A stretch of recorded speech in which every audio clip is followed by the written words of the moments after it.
Peace in the body. What is it and how do we experience it?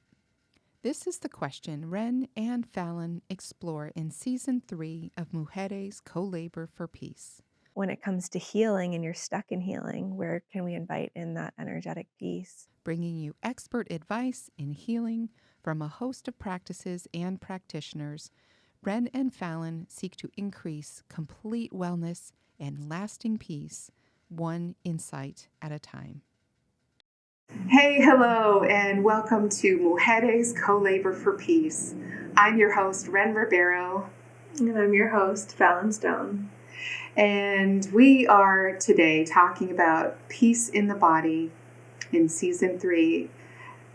This is episode 7, and it may be 7 and 8, depending on the topic, grief. Grief is a big topic, and wow, we're going to just roll with it. Beautiful. Yeah. I was wondering when we were starting to plan this episode, we were talking about how to name it, what to really call it. And I was like, let's talk about grief. And you're like, well, I don't know. What about multidimensional safety? Yeah. I'm like, yeah. But grief is like the doorway through deep into and out into that light and that beauty. Grief just felt so alive, and it's still, this was like 3 weeks ago, and I've been preparing to be here today, and so much has come through. So much is alive again about grief for me. So I'm feeling a little edgy. Yeah, I think that makes sense. And I love that you brought it to grief. In the weeks that we've been sitting with this, I'm like, I want to talk about multidimensional safety and connection to our spirituality and our intuition. And, you brought up grief. And in sitting with that, it was clear to me, grief is the foundation that we move through in the human bodies that I think for many people, and I think is where healing is available, is the opening into multidimensional support and safety, spiritual support, energetic support, right? Something so profound happening in the body, and there's a deep need for being with that and moving through that. Yeah. And so spirituality, not to bypass the human experience or grief, but spirituality, energetic support, intuitive support as a way to, really it's a resource, right? Like a resource as we move through this earth realm and these bodies. So I love that you brought it back to grief. Oh, thank you. Yeah. And I love that you really emphasized resource, because we think of resources sometimes as out there, something to consume, an article or a book or advice from a therapist or a friend or even like food, right? Refueling our bodies with the source of the earth. But to resource, like, what is source? What is faith? What is like the light or the guidance that you follow in the world? What is your one higher power source? And to reaffirm, reconnect to that source over and over and over and over, I think is really like the other side of grieving. Yeah. And just for anyone listening, because I think it's valuable to talk about it this way, spirituality is a very general word, and to me it just means anything you believe in that's bigger than ourselves, that's bigger than the earth plane, that can hold us as beings here moving through this experience. So for some people that's energy, universe, spirit, God. For the Virgin Mary, Saint Bridget, that's right. There's so many. We're talking to a stone, right? There's so many. Mother Earth. Yeah, Mother Earth, Creator. Like, there's so many ways that someone can make that connection, and as long as that connection is made, that's what matters. That's right. So it's like really honoring the individual's sovereignty for how they connect to something bigger than themselves and what that is, whether it's even a religious pathway or more of the eclectic spirituality or new age spirituality or a shamanic pathway, like a deep connection to the earth. It doesn't really matter. But as we talk throughout this episode and weave spirituality with grief, I wanted to just mark that it's whatever way you can connect to something bigger than you. Yeah, it takes me in so many directions thinking about the options.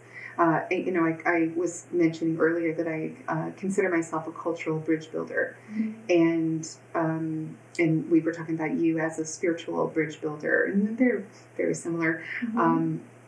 But being on that bridge, there's so many, like it's from point A to point B, typical bridges, but not this bridge. This bridge is like multidimensional. I can go anywhere. It's like the bridge is magic, and when you're on it, you have perspective, and you can be like, oh, I'm going to take this bridge is going to go in a different direction, or that's how I feel about bridge building work.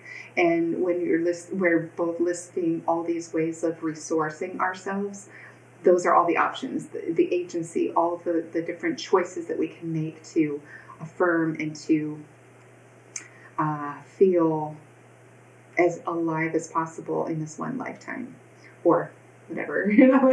I'm so open to possibilities of what's beyond this body with this lifetime. Yeah. When I talk about spirituality, I feel really light and full of good energy. And when I talk about grief, I feel my own grief, right? That is a natural thing. So in the reason why I feel a little edgy, which I may have mentioned, is because I'm like tapping into grief to talk about it. Instead of just speaking at grief, to live grief and to express grief. And I think about some of my biggest moments of grief that I've lived, and then some of the grief that I'm holding. I don't know if I'm ready to go where that first grief that I experienced, I'm going to go there. I'm ready. As a child, I watched a family member be murdered, and it was hard.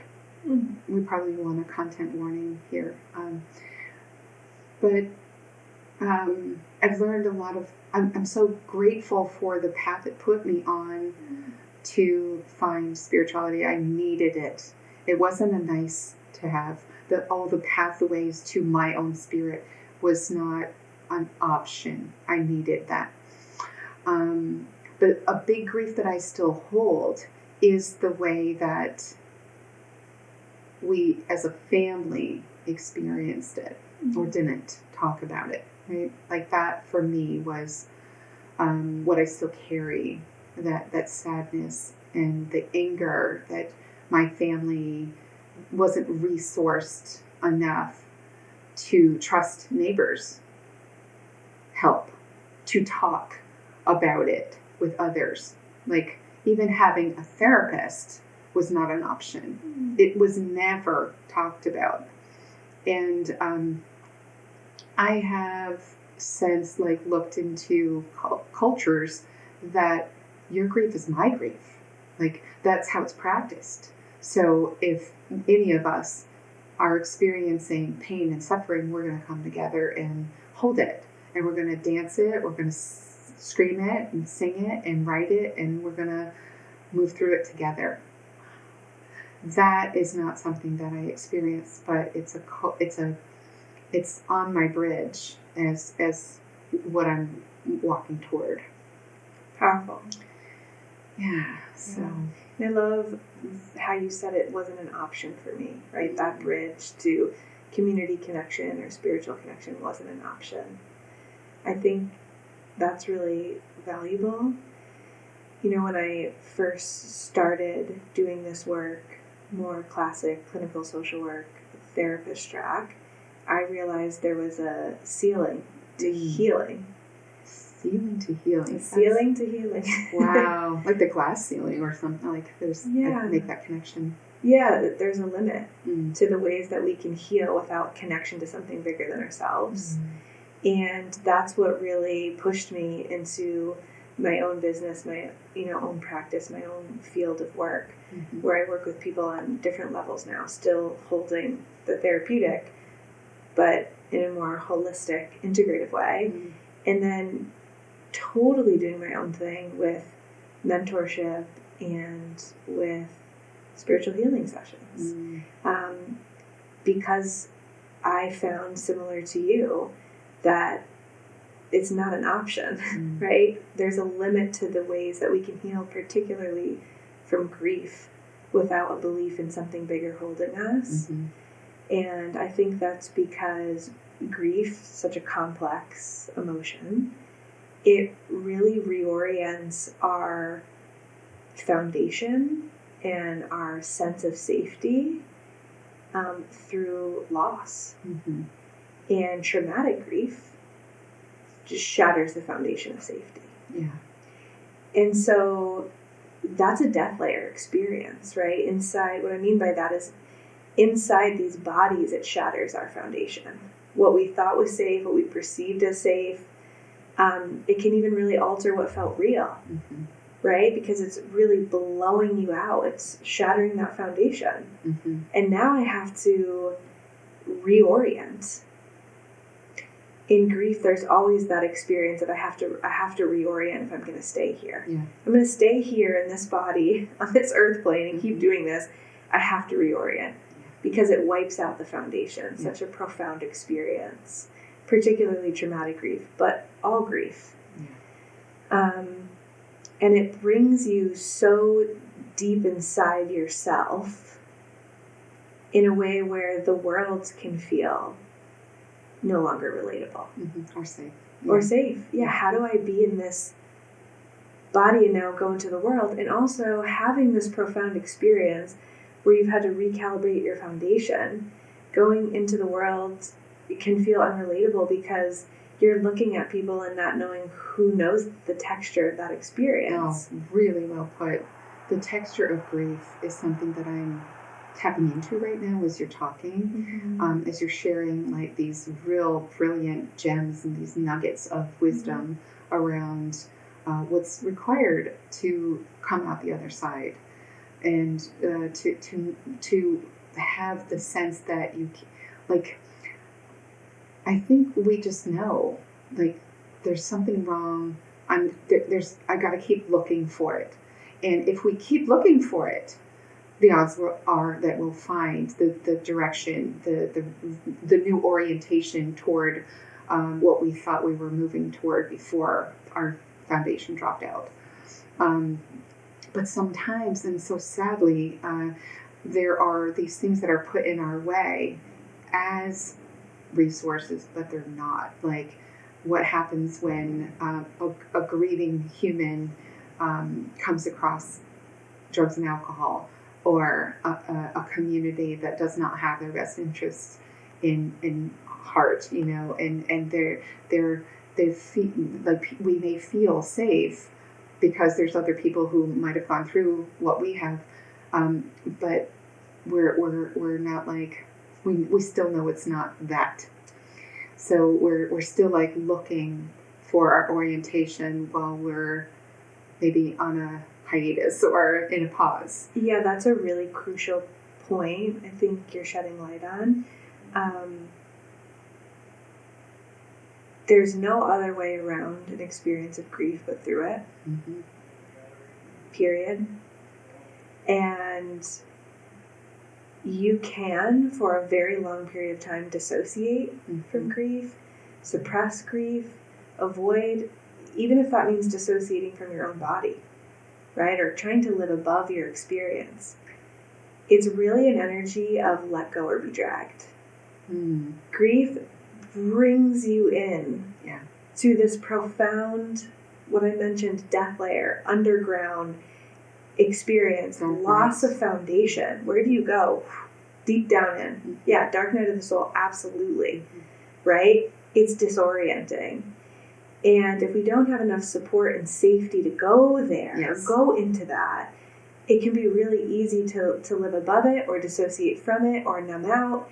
If the world is unrelatable, right, we can dissociate or numb out from that. There can be a lot of internalized anger, victim mindset, why me, or why did this happen to me, which is all valid. all of that. It's part of the human experience. And yet we have to be willing to die to an experience of grief, right? We have to let the part of ourselves that gets lost with whatever else we have lost, sense of safety, right? It could be a physical person. It could be an aspect of a person. It could be outgrowing a person. It could be losing an aspect of yourself due to an experience.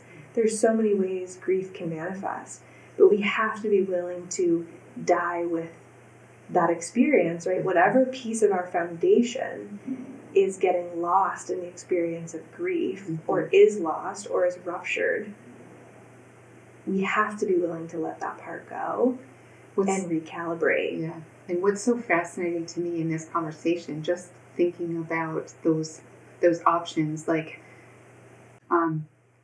you have a traumatic experience as a child, and there's no like holding safe container for the person to drop into that darkness, because we're all like the family unit is experiencing different textures of that darkness, but we're not like culturally or societally held in the trust and the belief that we will move through it. We don't know. Like we're just like frozen in it. You're not helping. I'm pointing to my parents, or I'm pointing to the family unit, like, oh, we're not getting out of this. Someone, when you were talking about the experiencing death, like if you know, you can like know on a psychic or subconscious level that you're going to experience something akin to death.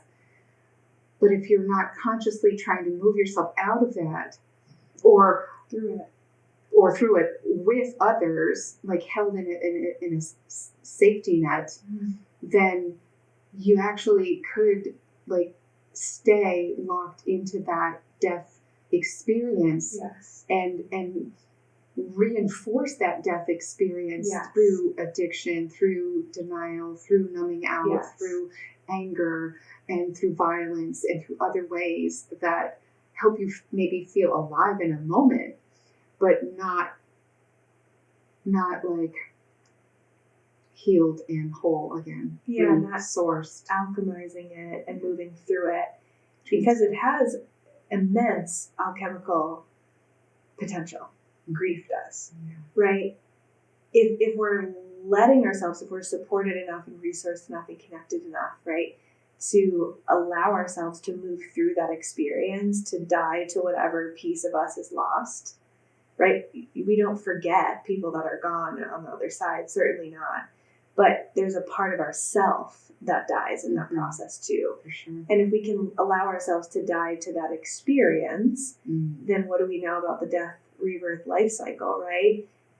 That part can compost and become fertile ground for the new version of ourselves that gets to be birthed through that experience, coming out on the other side with so much wisdom and self-source safety in the body, a foundation that's unshakable. That confidence of, I've got this. Yeah. And I've got that, and I've got that. Increased capacity and courage.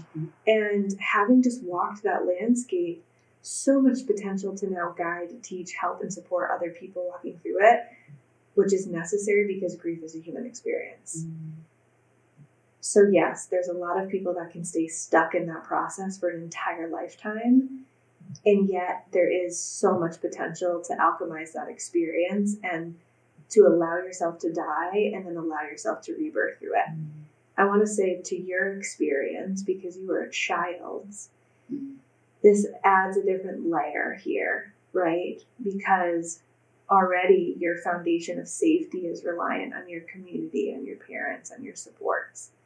And then to have something so traumatic, that's what it was, happen, that shatters whatever foundation is currently there of safety and brings you into a dark night experience. Am I safe in my body? And is where I am safe? Is this world safe? And can my caregivers keep me safe? That is destabilizing completely for a child who's already vulnerable and attempting to develop a level of stability and safety here anyways, in a normal, healthy experience and upbringing. Exactly. And there's physical safety of, being out of the elements of rain and snow and whatnot, and food, eating, and having that physical safety, but then there's also emotional safety. And it's really interesting that over these years that I've been thinking about culture, and cultures who might have really unstable physical realities might also have really stable emotional realities, and vice versa. Like, very stable physical reality, but have unstable emotional realities. And so the cultural bridge building of what has been your formation? Where have you found stability in your life, and where have you not found it? So what part of you seeks and what part of you knows? And how can we inform each other in what we've learned and what we still need? Like that the definition of the word communism of I source you based on what I have, and you source me based on what you have, like what we have according to each need. Yeah, absolutely. And the emotional safety is just as significant as the physical safety, sometimes more so. Yeah. And that experience that you shared, there's multiple layers of trauma there, right? It's not just what you witnessed. It's also the fact that what you witnessed altered your sense of safety. And then there's a third layer. There's no support to move this through. How do I talk about it? How do I share it? How am I supported in it? We don't talk about it. We're, right? What was, I don't know if this was said or unspoken, right? But there's definitely a piece there where you were asked to keep it down, keep it in. Yeah, I don't know that I mentioned it. We might have talked about it earlier, where the community people want to help. They want to come and cook meals and whatnot.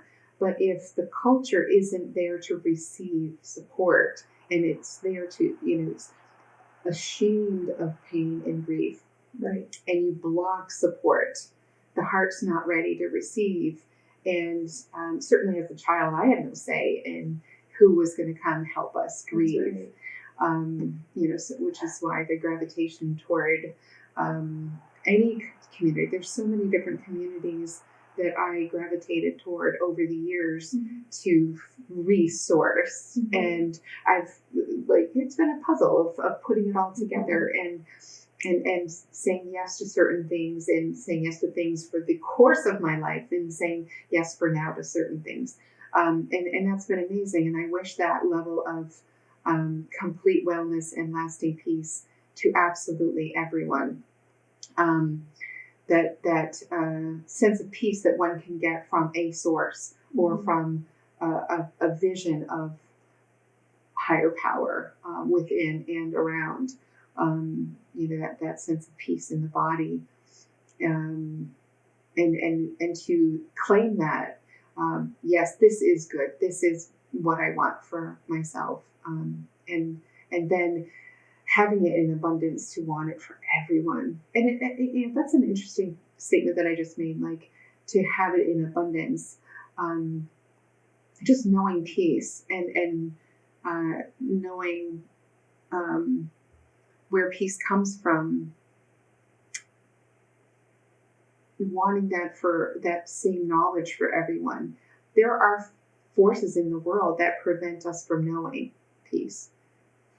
Prevent us from having access to the elements of nature, clean air, clean water, like forests being decimated. There's so much about removing that access to peace that is grief for me as well. And I think about that a lot, because I have, like I said, gone in so many different directions to find source, that I've also found the source of more and more grief, Like as we fill our containers with light, we have more capacity, and that's just a constant cycle of life. Like light and dark in a day is the grief and the light within, or the darkness and the light within emotionally. So when you expand your capacity to hold more light, you're expanding your capacity to hold more of the dark. Yeah. And it's meant to be balanced. I think that's healthy. And that's why I always harp on spiritual support, community support. Both of these things very similar, right? It's something bigger than the individual that can hold the individual. Whether that's communal safety, multidimensional safety, energetic safety, it's something bigger than the self that can support holding the self. Yeah. There's something I'd like to go back to, which you mentioned about texture, the texture of an experience of grief. And I think that you can know someone who knows that texture. Like you can just feel it from people. Like I can feel that you know the texture of grief. And I think about what I'm weaving in here as a cultural bridge builder and dropping little pieces of what I'm working on in the world in this conversation. It might be a little disjointed or feel a little disjointed to be referencing deforestation or toxic air and water. I hold that in a way as a grief to heal, and I'm still in that process of healing it, and I'm still in that process of seeking sourcing people who are also on that frequency of grief, a grief frequency, if you will.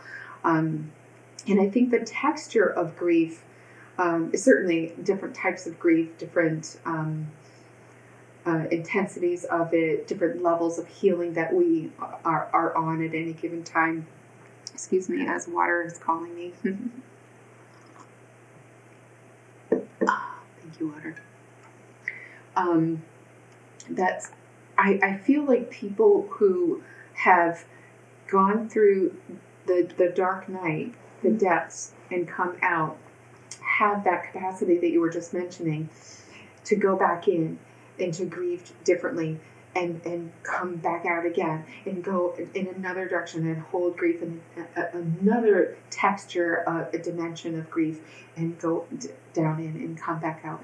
And that multi-dimensional grief texture and coming out and knowing safety, just knowing it's there, is really what I aspire to with this entire podcast. Like Mujeres Co-Labor for Peace is a tribute, is an uplift or salutation to the people who most know how to grieve and transform or alchemize, as you said, that grief into action, into light, and in ways that the planet needs, like really big for all of society. So that this season of Peace in the Body feels like it might have been a good idea to start with. Like, let's start with the body because it's what we have. It's the only thing we're ever going to really be able to navigate through as a vehicle. But instead, I started with healing from the effects of misogyny, capitalism, and climate change. Like, so big. But it really does start with the body. And then, once we really know our body, then we can be out in the world in a good way. I think I spent a lot of years being out in the world as a seeker, as a traumatized seeker. And now I want to, I'm finally like season 3 into Peace in the Body, and it feels really good to welcome your insights into this season and your experience. Do you want to share more about like how you prepared for this episode and kind of like what grief means to you? Yeah, absolutely. I wanted to go back to something you said because I think it was insightful. Once you've learned how to be with grief and the texture of grief and even alchemize that, right? And no, grief is always with us. It's always a texture. Mm. But we certainly can alchemize it. We don't have to live within the grips of grief, right? It can be soft, it can be gentle, it can be a reminder of the love that we have for what was lost. We don't have to live in that perpetuation of grief, even though grief can still be a thread that we weave with, right? Remembering that love is to remember that grief, and maybe that doesn't go away, but we can certainly alchemize it. As you talked about going into the body and really activating a sense of safety, it's carving an internal pathway and creating self-source safety. We get to keep coming back to that pathway over and over and over and over again because it's a pathway that now exists. We get to widen it, we get to deepen it, we get to stabilize it. We get to plant flowers alongside. That's right, but it's a pathway that exists. Yeah. So the first time you move through, not the first time you experience grief, but the first time you move through grief, you're able to really hold it, to be with it, to process it, and then to heal it, to die to the part of yourself that's being lost within it, and to rebirth through it. You create a foundation that you get to keep revisiting throughout the remainder of your life. That now exists. And there's an experience where life has been safe for some people, right? Some people have experienced really safe childhoods where everything was, provided, and it was very stabilizing, highly resourced, and that's so beautiful. That's not the same thing as developing self-source safety. To feel that I am safe with me. I am safe with me comes from feeling unsafe and having community support and having spiritual support, resourcing in those ways, but it creates a foundation that I am safe with me. And I believe that only comes through excavation, through excavating to the depths of your being. Yeah.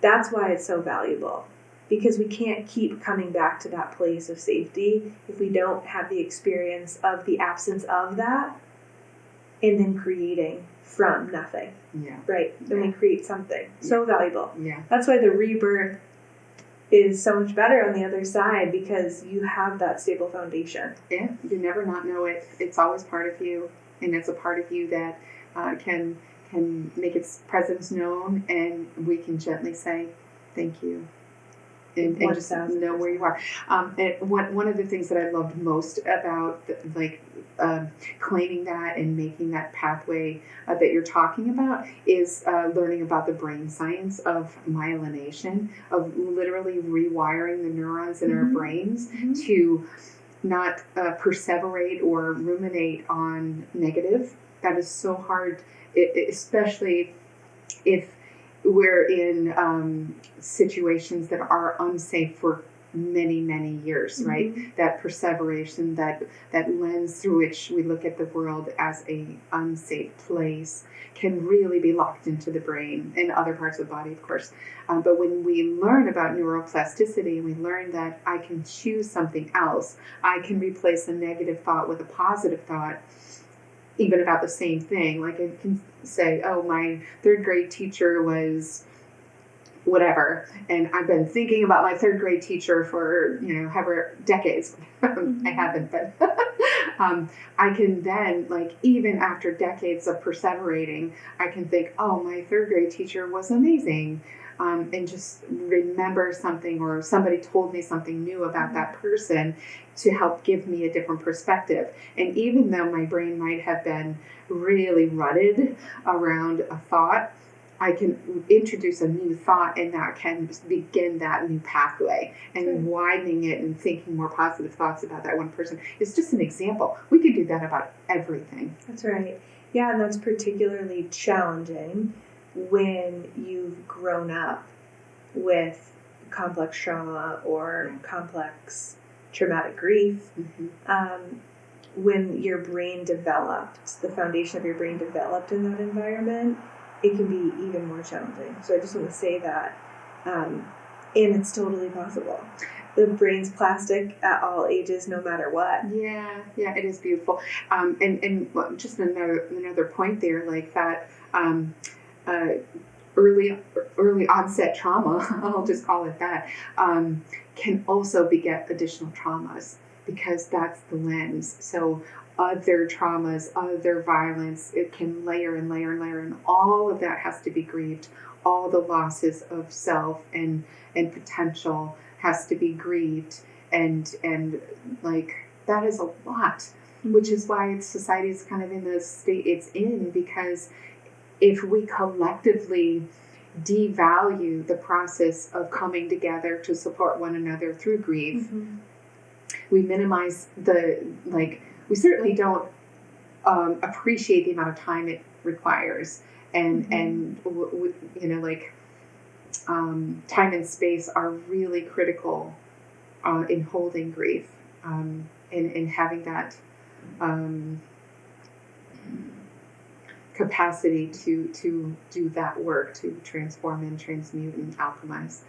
So that, I think, is probably the biggest grief that I hold now as cultural bridge builders, like the belief that time and space is needed and necessary and beautiful and celebratory, and just like how do we infuse that knowledge of take time and space for the pain, to grieve, to feel, to hold, and come through. Yeah. And you have to be safe enough to consciously access that texture. Right? As we had talked about with like addiction and numbing and dissociating, right? That tells me there's a body that's not, for whatever reason, maybe not supported enough or resourced enough, safe enough to access that texture, supported enough to access that texture. And so for that person, dissociation might make sense. Yeah. That might make sense for that person. That could save a person's life if there's not enough safety and support. Grief is the experience of loss. Something has been lost, whether it's a part of yourself or something in your world or someone you love. And with complex trauma, sometimes there's not even the experience of I lost something. If there's such a perpetual experience of not having, right? We have to, we can only feel grief through the inverse of, right? That's why a lot of people say you can only grieve to the amount that you loved, which is true. You can only feel the inverse of something to the degree that you felt its opposite. Right? So if there's not the experience of safety ever, there's also not the experience of loss of safety. There's a phrase by Melissa Morrow, we swear about what we care about. And if we haven't really learned to care, well, you might still be swearing, but like really looking at what is it that I have loved. I love that invitation to reflect on that, because as you were speaking, I was thinking about like learned safety and then lost. You can it's tough when you're in a traumatic, when you're experiencing your trauma or really in grief, and you're trusting again. You're going to trust this person or this place is safe, and then it might not be. And so the trauma of compound, did you call it compound trauma? Complex trauma. Complex trauma. Yeah. It's all those layers. Like you gotta deal with one at a time, and who's gonna do that with you? Like, journaling. That's always been a wonderful resource for me. Beautiful. Yeah. Yeah. So, the question. Yeah, I was going to circle back to that. Yeah, my experience of grief and kind of coming through that and moving through that. Lots of different layers, I think I had mentioned earlier that grief is not just the loss of a person, though it can be the loss of aspects of a person. So I've definitely experienced that in my relationship with my dad, who has early onset Alzheimer's. So he's been in this experience, I want to say for like 20 years, really slow onset that started with, just personality changes, shifting, less capacity a little more irritability, to now what we've experienced more of the memory loss. Short-term memory first, long-term memory comes later. So really, like much of my life, honestly, right? So sorry. 33 years old, so much of my life my dad's been in this slow progression of Alzheimer's.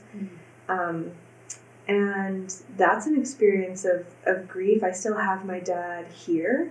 I can still hug him and hold him. There's, right, like the tangible aspect of being able to see his face and his big smile, but have lost aspects of how I've known my dad to be.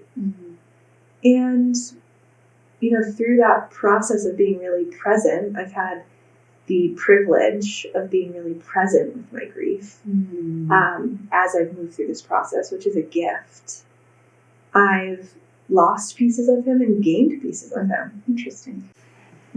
Okay, so we know we just really interrupted that episode, but we want to cut it here, and we'd love for you to tune in next time to the remainder of this episode. We're breaking it into 2 episodes. Yeah, so we're closing out episode 7. Watch us in episode 8, and thank you. This is a really big topic. It's got to be 2 episodes. Please tune in so we can finish this conversation together. All right. Bye.